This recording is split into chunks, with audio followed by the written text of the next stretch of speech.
Baik, saya di sini akan menjelaskan tentang konteks manajemen resiko. Jadi, sebelum organisasi mengidentifikasi resiko, langkah fundamental yang harus dilakukan adalah menetapkan konteks sebagai dasar seluruh proses manajemen resiko. Tanpa pemahaman yang jelas mengenai konteks internal dan eksternal serta tujuan yang ingin dicapai, proses identifikasi dan penilaian risiko akan menjadi tidak terarah dan berpotensi meleset dari sasaran penting. Oleh karena itu, penetapan konteks memastikan bahwa manajemen risiko berjalan secara relevan, efisien, dan selaras dengan arah strategis suatu organisasi. Lalu ada penentuan ruang lingkup, konteks, dan kriteria. Langkah pertama dalam proses operasional manajemen risiko adalah mendefinisikan secara jelas 3 parameter utama, yaitu yang pertama ada penentuan ruang lingkup atau scope. Jadi, penentuan ruang lingkup ini dilakukan untuk menentukan batasan area yang akan dianalisis dalam proses manajemen risiko. Dengan adanya batasan ini, organisasi dapat memfokuskan analisis pada bagian yang relevan sesuai tujuan yang ingin dicapai.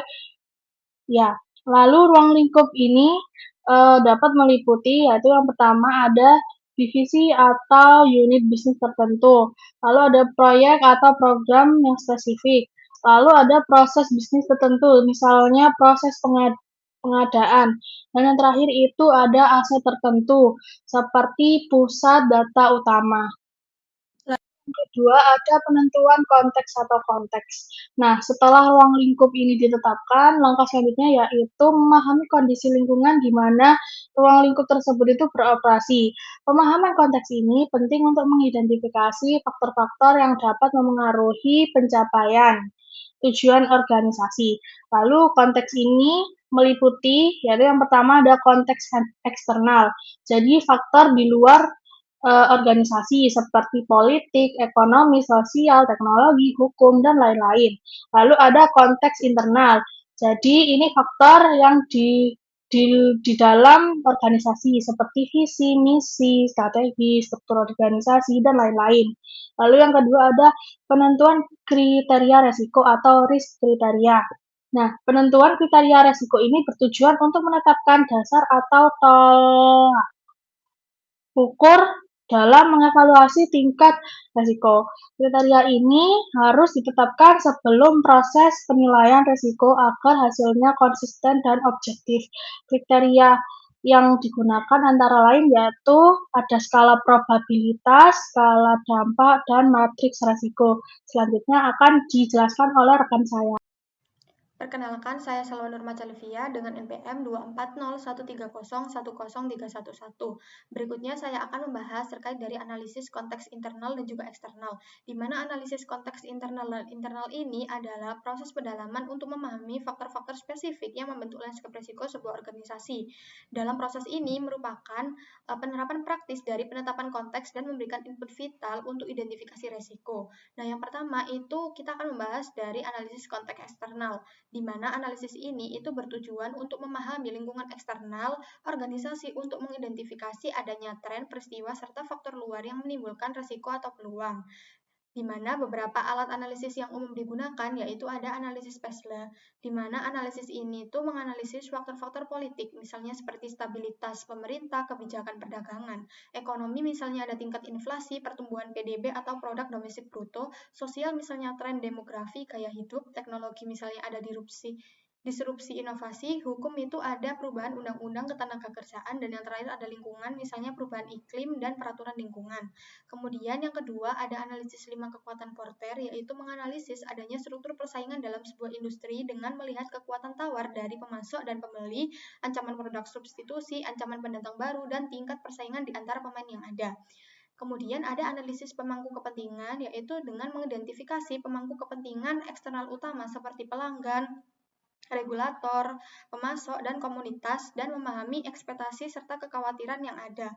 Kemudian yang kedua yaitu terkait dari analisis konteks internal, di mana analisis ini tuh bertujuan untuk memahami lingkungan internal untuk mengidentifikasikan kekuatan dan kelemahan yang mempengaruhi pengelolaan risiko dan pencapaian tujuan, di mana ada beberapa area kunci yang perlu dianalisis, yaitu meliputi tata kelola dan struktur, yaitu bagaimana struktur organisasi, peran, dan juga tanggung jawab itu didefinisikan. Kemudian ada strategi dan tujuan, yaitu terkait apa tujuan strategi yang ingin dicapai dan apa asumsi-asumsi yang mendasari dari strategi tersebut. Kemudian ada kapabilitas dan sumber daya, yaitu terkait apa kekuatan dan juga kelemahan organisasi dalam hal sumber daya manusia seperti kompetensi, keahlian, keuangan, teknologi, dan juga aset fisik. Kemudian ada proses dan sistem internal, yaitu terkait bagaimana efektivitas dan juga efisiensi dari proses bisnis tersebut dan seberapa andal sih sistem informasi itu dapat digunakan. Kemudian ada hubungan kontraktual, yaitu terkait apa kewajiban hak yang dimiliki oleh organisasi berdasarkan kontrak dengan pihak ketiga. Nah, dari salah satu alat yang digunakan dari hasil analisis konteks internal dan juga eksternal adalah analisis SWOT, di mana analisis SWOT ini tuh yang mengidentifikasi adanya kekuatan atau strength, kelemahan weakness, dan juga peluang opportunities, dan adanya ancaman. Selanjutnya yaitu terkait dari penetapan risk appetite dan juga risk tolerance, di mana setelah kita membahas terkait dari analisis konteks internal dan juga eksternal, langkah selanjutnya itu dengan menetapkan kerangka acuan untuk manajemen risiko adalah penetapan risk appetite atau selera risiko dan risk tolerance, yaitu toleransi risiko. Nah, penetapan ini adalah proses di mana Dewan Direksi dan juga manajemen senior itu secara eksplisit mengartikulasikan tingkat risiko yang bersedia diterima oleh organisasi dalam mengejar tujuannya. Di mana yang pertama kita akan membahas terkait dari penetapan risk appetite. Jadi, proses penetapannya adalah sebuah dialog strategis yang harus melibatkan dewan dan juga manajemen puncak. Proses ini biasanya mencakup langkah-langkah. Yang pertama itu ada mengembangkan pernyataan awal, di mana manajemen ini itu mengembangkan draft pernyataan risk appetite yang mempertimbangkan strategi, tujuan, dan juga kapabilitas manajemen risiko organisasi. Nah, yang kedua itu ada diskusi dan persetujuan dewan. Setelah draft tersebut itu kemudian didiskusikan secara mendalam ke tingkat dewan. Nah, kemudian dewan itu menantang asumsi manajemen dan memastikan bahwa pernyataan tersebut itu sudah selaras dengan ekspektasi pemangku kepentingan, terutama pemegang saham. Nah, dewan secara formal itu akan menyetujui pernyataan risk appetite final. Kemudian ada komunikasi di mana setelah disetujui, pernyataan risk appetite ini harus dikomunikasikan secara efektif dan juga aktif ke seluruh organisasi agar dapat memandu pengambilan keputusan di semua tingkatan. Pernyataan risk appetite ini itu seringkali juga diungkapkan ke dalam bentuk kualitatif untuk berbagai kategori risiko. Yang pertama itu ada risiko reputasi, di mana selera risiko itu 0 untuk tindakan yang dapat membahayakan integritas dan reputasi merek. Kemudian ada risiko kepatuhan, yaitu selera risiko itu yang rendah dan bertujuan untuk mematuhi semua hukum dan peraturan yang berlaku. Kemudian ada risiko inovasi, yaitu selera risiko yang tinggi untuk investasi dalam riset dan pengembangan yang disruptif dan menerima bahwa beberapa proyek itu akan gagal. Kemudian penetapan risk toleran, di mana setelah risk appetite itu ditetapkan perlu dilakukan lebih operasional, yaitu ke risk toleran, di mana toleransi risiko atau risk toleran ini adalah batas spesifik dari variasi yang dapat diterima untuk tujuan-tujuan tertentu. Penetapan toleransi adalah tanggung jawab manajemen yang memastikan bahwa aktivitas operasional itu tetap berada dalam batas selera risiko yang telah disetujui dewan. Nama saya Maida Sheryl Azharia Hidayat dengan NPM 240130101331. Selanjutnya saya akan menjelaskan teknik-teknik identifikasi resiko. Organisasi secara sistematif dan proaktif itu berusaha untuk menemukan, mengenali, dan mendeskripsikan risiko-risiko yang dapat membantu dan menghalangi pencapaian tujuan. Nah, tujuannya adalah untuk menghasilkan daftar risiko yang komprehensif sebagai dasar untuk analisis yang lebih lanjut. Proses identifikasi risiko yang baik itu harus bersifat inklusif, yaitu melibatkan berbagai fungsi dan pihak dalam organisasi. Identifikasi risiko adalah proses berkelanjutan sehingga lanskap risiko terus berubah sehingga proses identifikasi harus diulang secara berkala dan setiap terjadi perubahan signifikan dalam konteks internal maupun eksternal. Selanjutnya, saya akan menjelaskan brainstorming dan wawancara terstruktur. Saya akan menjelaskan brainstorming terlebih dahulu. Jadi, brainstorming sendiri itu adalah sebuah lokakarya terfasilitasi yang mengumpulkan sekelompok orang dari berbagai fungsi, dan tingkatan yang relevan untuk secara kreatif mengidentifikasi risiko.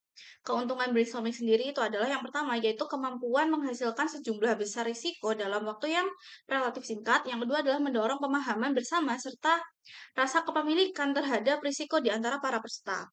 Terdapat kekurangan, yaitu hasil dipengaruhi dinamika kelompok, individu dominan bisa memonopoli diskusi. Nah, selanjutnya adalah wawancara terstruktur. Nah, jadi wawancara terstruktur itu melibatkan percakapan satu lawan satu atau dalam kelompok kecil antara seorang fasilitator dengan individu-individu kunci atau para ahli di bidangnya. Keuntungannya adalah kemampuannya untuk mendapatkan wawasan yang lebih dalam dan lebih jujur.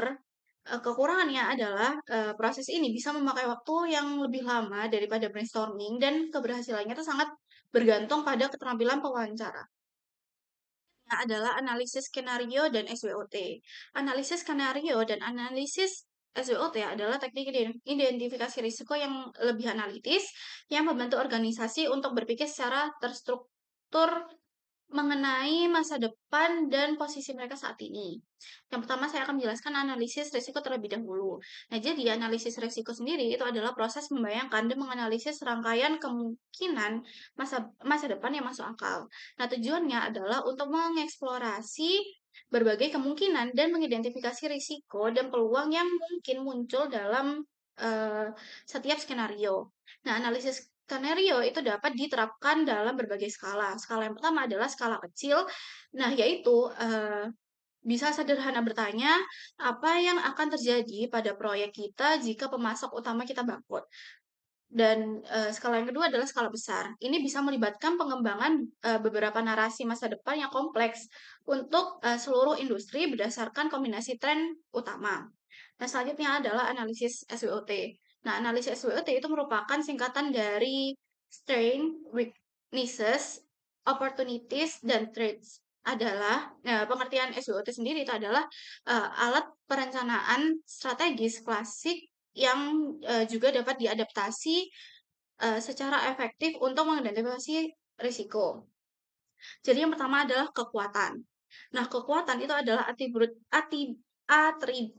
internal yang memberikan keunggulan bagi organisasi. Yang kedua adalah kelemahan, yaitu atribut internal yang merugikan organisasi. Yang ketiga adalah peluang, yaitu faktor-faktor di lingkungan eksternal yang dapat dieksploitasi oleh organisasi untuk keuntungannya. Dan yang terakhir adalah ancaman, yaitu faktor-faktor di lingkungan eksternal yang dapat membahayakan organisasi. Perkenalkan, nama saya Agnes Abdul Sukma Saskia dan NPM akhir 321 akan menjelaskan mengenai review dokumen. Review dokumen merupakan metode yang dilakukan dengan meninjau berbagai dokumen internal maupun eksternal organisasi untuk mengidentifikasi resiko yang pernah terjadi atau telah terdokumentasi sebelumnya. Informasi dari pengalaman masa lalu seringkali dapat menjadi indikator penting untuk memahami potensi resiko di masa depan. Beberapa dokumen yang biasanya dianalisis antara lain ada laporan audit internal dan eksternal, laporan insiden atau kerugian, rencana bisnis dan laporan kinerja, dokumen kontrak dan perjanjian hukum, serta laporan industri atau publikasi media. Kelebihan dari teknik ini adalah karena didasarkan pada data nyata dan pengalaman yang telah terjadi sebelumnya. Namun, metode ini juga memiliki kelemahan karena cenderung berfokus pada peristiwa di masa lalu, sehingga mungkin tidak mampu mengidentifikasi risiko yang baru yang belum pernah terjadi sebelumnya. Checklist resiko. Checklist resiko merupakan daftar terstruktur yang berisi berbagai risiko umum yang mungkin terjadi dalam suatu industri, proses, atau proyek tertentu. Daftar ini membantu organisasi memastikan bahwa risiko-risiko yang umum tidak terlewatkan dalam proses identifikasi risiko. Checklist risiko dapat disusun berdasarkan pengalaman internal organisasi ataupun diperoleh dari sumber eksternal seperti asosiasi industri, konsultan, atau standar industri yang berlaku. Keuntungan utama dari penggunaan checklist adalah efisiensi serta kemampuannya memastikan bahwa resiko-resiko yang umum dapat teridentifikasi secara otomatis. Namun, checklist juga memiliki keterbatasan karena dapat membuat tim hanya mencentang daftar tanpa melakukan analisis yang mendalam serta kurang mampu mendeteksi risiko yang unik atau spesifik pada suatu organisasi. Penilaian risiko kualitatif. Setelah berbagai risiko telah diidentifikasi, langkah selanjutnya adalah melakukan penilaian risiko untuk menentukan tingkat prioritas dari setiap resikonya. Salah satu metode yang paling umum digunakan adalah penilaian risiko kualitatif.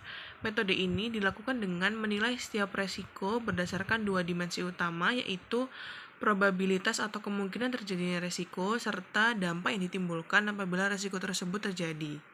Penilaian ini biasanya didasarkan menggunakan skala deskriptif seperti rendah, sedang, atau tinggi, atau menggunakan skala numerik sederhana. Hasil penilaian probabilitas dan dampak tersebut kemudian dipetakan ke dalam matriks risiko atau heat map untuk membantu organisasi mengidentifikasi risiko yang memiliki tingkat prioritas yang paling tinggi. Melalui penilaian risiko kualitatif, organisasi dapat lebih mudah menentukan risiko mana yang perlu segera ditangani, sehingga sumber daya yang dimiliki dapat difokuskan pada risiko yang paling signifikan. Perkenalkan, nama saya Ruth Marta Marcelina Nenggolan dengan NPM 240131110. Selanjutnya di sini saya akan menjelaskan terkait pengukuran probabilitas. Jadi pengukuran probabilitas ini tuh bertujuan untuk menjawab suatu pertanyaan, seberapa mungkinkah risiko yang terdefinisikan ini itu akan terjadi dalam periode waktu tertentu. Dalam pendekatan kualitatif, pengukuran ini itu tidak didasarkan pada perhitungan statistik yang presisi, melainkan menggunakan skala yang telah didefinisikan. Nah, skala probabilitas yang baik itu harus memiliki beberapa karakter. Yang pertama, memiliki jumlah tingkatan yang memadai untuk membedakan antara resiko tetapi tidak terlalu banyak agar tidak membingungkan. Yang kedua, setiap tingkatan memiliki definisi kualitatif yang jelas untuk memandu konsistensi dalam penilaian. Contohnya itu seperti nilai 5 hampir pasti yang diperkirakan akan terjadi dalam sebagian besar keadaan. Nilai 4 berarti sering, kemungkinan besar akan terjadi namun sekali setahun. Nilai 3 mungkin akan terjadi sekali dalam 1-5 tahun. Nilai 2 jarang, mungkin terjadi hanya dalam keadaan luar biasa, terjadi sekali dalam kurun waktu 5-10 tahun. Dan nilai 1 sangat jarang terjadi, hanya dapat terjadi dalam keadaan yang sangat luar biasa. Biasanya itu terjadi kurang dari sekali dalam 10 tahun. Selanjutnya yaitu ada pengukuran dampak. Jadi pengukuran dampak ini bertujuan untuk menjawab pertanyaan, jika risiko ini itu terjadi, seberapa parahkah konsekuensinya terhadap tujuan perusahaan. Nah, kategori dampak yang paling umum itu meliputi yang pertama dampak finansial, yang berarti kerugian moneter langsung, kemudian dampak reputasi, kerusakan pada citra merek, kepercayaan pelanggan, atau hubungan dengan pemangku kepentingan. Yang ketiga dampak operasional, gangguan terhadap proses bisnis, misalnya ada penghentian produksi ataupun gangguan layanan. Yang keempat, dampak kepatuhan seperti konsekuensi hukum atau regulasi, misalnya ada denda, sanksi, ataupun litigasi. Dan yang kelima itu dampak keselamatan, kesehatan, dan lingkungan atau K3L, seperti cedera pada karyawan ataupun masyarakat, ataupun kerusakan pada suatu lingkungan. Yaitu ada matriks resiko dan juga tingkat inheran. Matriks resiko ini merupakan alat visual untuk menilai tingkat resiko keseluruhan dengan menggabungkan probabilitas dan juga dampak dari setiap resiko. Sumbu Y ini tuh menunjukkan probabilitas terjadinya resiko, sedangkan untuk sumbu X itu merupakan dampak resiko. Nah, setiap sel di grid ini tuh menunjukkan kombinasi spesifik probabilitas dan juga dampak. Kemudian diberikan tingkat resiko keseluruhan. Matriks ini tuh sering diberi kode warna untuk mempermudah interpretasinya, seperti hijau pada tingkat rendah, kuning pada tingkat sedang, merah pada tingkat tinggi, sedangkan ungu ataupun hitam pada tingkat yang ekstrim. Nah, untuk risiko inheren itu sendiri merupakan tingkat risiko yang ada sebelum mempertimbangkan efektivitas dan juga setiap aktivitas pengendalian yang mungkin sudah diterapkan oleh manajemen. Kita masuk ke dalam subbab, yaitu analisis risiko kuantitatif dan semi kuantitatif. Di sini ada dua jenis analisis angka. Yang pertama adalah kuantitatif, di mana dia itu menggunakan penuh hitungan. Jadi pakai data-data masa lalu dan rumus matematika, dan hasilnya itu berupa angka rupiah atau peluang kejadiannya. Kemudian yang kedua adalah semi kuantitatif, di mana dia itu setengah hitungan.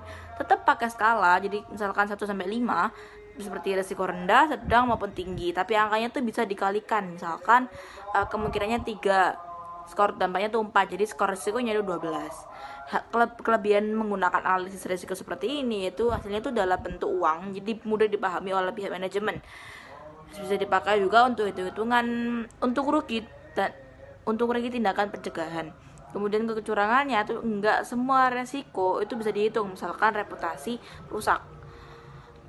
kekurangan juga kalau datanya itu jelek, maka dia itu ngasih opini yang jelek atau hitungannya jadi menyesatkan, jadi tidak benar.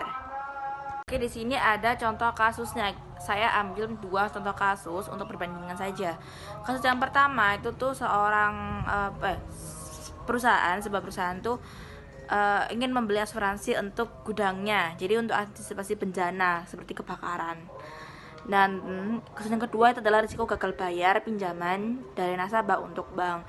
Kita langsung masuk ke dalam tabelnya. Di sini ada 2 aspek. Kita sebut saja perusahaan logistik dengan bank.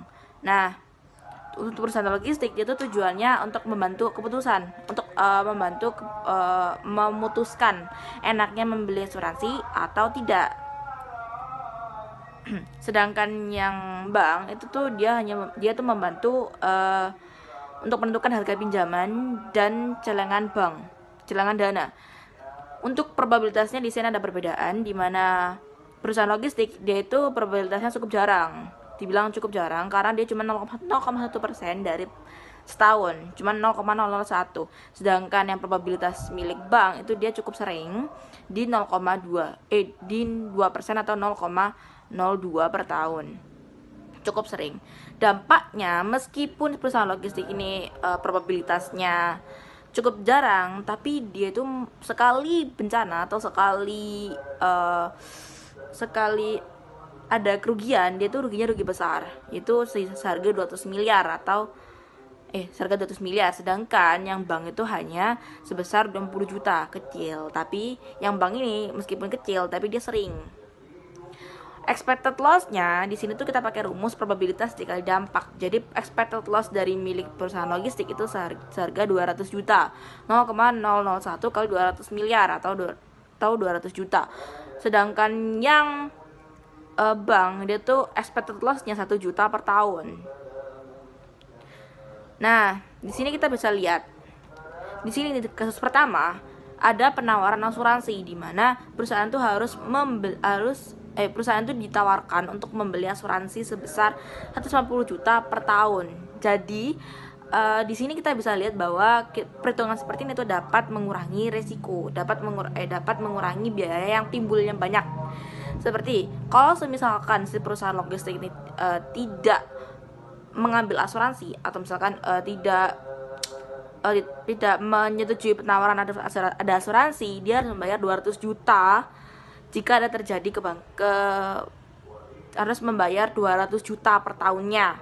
Jika dia menyetujui ada penawaran asuransi, maka dia cukup membayar 150 juta per tahunnya. Seperti itu. Jadi perhitungan seperti ini dapat membantu manajemen untuk mengelola sebaiknya membeli asuransi ataupun enggak. Kalau misalkan expected loss-nya di bawah 150 juta, maka perusahaan itu bisa menolak asuransi tersebut dan tidak menggunakan asuransi tersebut karena dia cukup besar, dia cukup tinggi dibandingkan expected loss-nya yang tanpa asuransi. Assalamualaikum warahmatullahi wabarakatuh. Perkenalkan, nama saya Zabira Zara Musdatul Ilma dengan NPM 24013010314. Pada kesempatan kali ini saya akan menjelaskan terkait simulasi Monte Carlo atau pengenalan. Simulasi Monte Carlo adalah sebuah teknik analisis risiko kuantitatif yang sangat kuat dan fleksibel yang menggunakan komputer untuk memodelkan ketidakpastian dalam sebuah sistem atau proses. Simulasi Monte Carlo ini digunakan ketika sebuah hasil, misalnya laba proyek atau total kerugian operasional, bergantung pada beberapa variabel input yang tidak pasti. Nah, di sini ada proses secara umum sebagai berikut, yaitu membangun model, mengidentifikasi distribusi probabilitas, menjalankan simulasi, dan menganalisis hasil. Selanjutnya, sistem klasifikasi dan pemetaan resiko.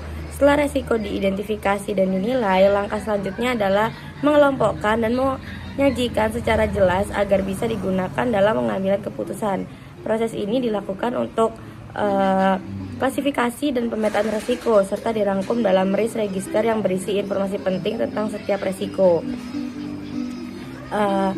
Tujuan utamanya adalah menentukan prioritas resiko sehingga manajemen dapat fokus pada resiko yang paling penting dan mengalokasikan sumber daya secara efektif.